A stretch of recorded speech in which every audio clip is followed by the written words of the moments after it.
Hey everyone, today we have a two for deal, two recipes and one video. I'll be covering my versions of Pico de Gallo and guacamole. The only difference between the two is the Pico de Gallo gets a little bit of olive oil, the guacamole gets mashed avocados. Here's the ingredients we need.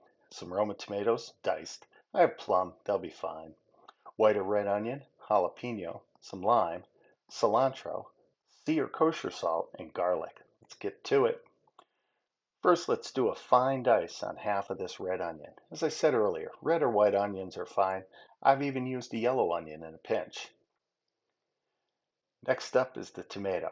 Roma are best, but most tomatoes will do. Just remove the pulp and only use those meaty parts. Also, I like to do a fine dice on these as well. Now let's dice up that garlic. I use 3 to 4 cloves depending on size. You could just as easily put this through a press. That's something else I'm going to have to wash when I'm all done. Now for the cilantro. I give it a pretty good dice. I usually use a healthy 4 tablespoons worth of diced cilantro. I think here I may have used 5. Cilantro. I like to use fresh limes, but in a pinch, I've used lime juice from a bottle.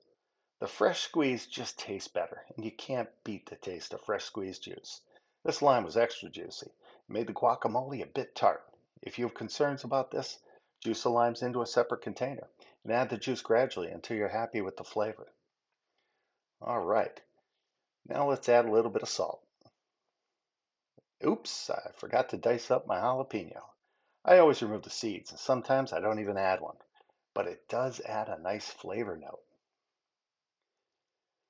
Now we're going to mix it all together.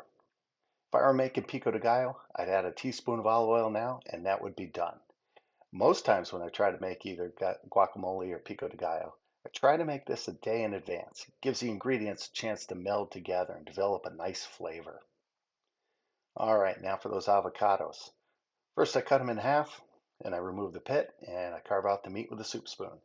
Generally, I use 3 avocados, but these avocados were small, came in a bag, so I'm just going to use them all. These avocados were perfectly ripe and mashed up great. Here I'm going to add in the mixture we made earlier. I can smell that tart lime, but this looks great. I never really liked guacamole until I started making it myself. Now I even like some of the store-bought brands, but nothing beats homemade. And this was so easy to make, from start to finish. This literally took me 18 minutes.